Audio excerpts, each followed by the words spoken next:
तेरी गुंडागर्दी नहीं चलेगी, नहीं चलेगी, बाबा साहब मोदी साहब तेरी गुंडागर्दी नहीं चलेगी, नहीं चलेगी, मोदी साहब तेरी गुंडागर्दी नहीं चलेगी, नहीं चलेगी, मोदी साहब तेरी गुंडागर्दी नहीं चलेगी, नहीं चलेगी। कांग्रेस कार्यकर्ताओं ने गृह मंत्री अमित शाह द्वारा बाबा साहेब को लेकर दिए गए बयान के विरोध में जमकर नारेबाजी की ओर गृह मंत्री का पुतला फूंका।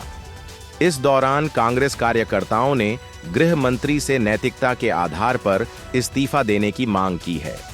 बता दें कि बाजपुर के रामलीला मैदान में कांग्रेस कार्यकर्ता नेता प्रतिपक्ष यशपाल आर्य के प्रतिनिधि डीके जोशी के नेतृत्व में एकत्र हुए, जहां से कार्यकर्ता जुलूस के रूप में बेरिया तिराहे पर पहुंचे। इस दौरान कांग्रेस कार्यकर्ताओं ने केंद्रीय गृह मंत्री अमित शाह के खिलाफ जमकर नारेबाजी की और उनका पुतला आग के हवाले किया।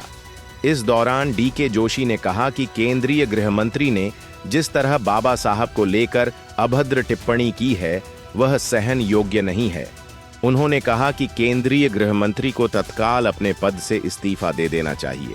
देखो जी, आज जिस तरीके से देश में सांप्रदायिकता की आग भड़क रही है, जिस तरीके से देश को बांटने का काम इस देश के भारतीय जनता पार्टी के प्रमुख नेता, चाहे वो अमित शाह जी हो चाहे मोदी जी हो, वो कर रहे हैं, इससे देश टूटने के कगार पर खड़ा हुआ है।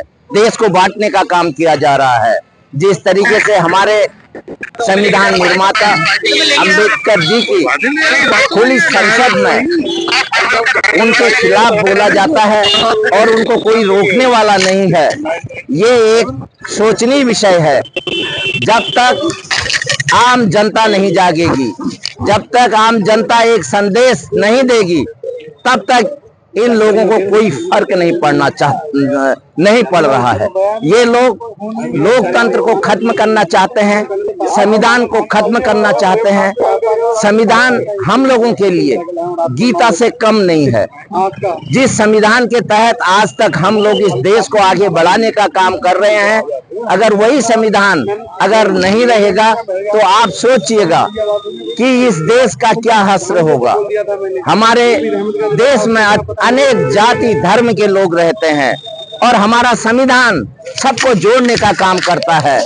हमारा संविधान हमारे देश की जनता को एक करने का काम करता है, लेकिन आज हमारे देश को जिस तरीके से भारतीय जनता पार्टी के ये बड़े नेता, चाहे वो नरेंद्र मोदी जी प्रधानमंत्री जी हो, चाहे अमित शाह गृह मंत्री जी हो, जिस तरीके से अनर्गल बयान देकर हमारे जिन्होंने स्वतंत्रता दिलाई, जिन्होंने संविधान का निर्माण किया, अगर उन लोगों की भरी संसद में, एक ऐसे मंदिर में जहां लोकतंत्र की रक्षा की जाती है, वहां पर उनकी अगर बेइज्जती की जाती है, तो इससे बड़ा दुर्भाग्य इस भारत का कुछ नहीं होगा।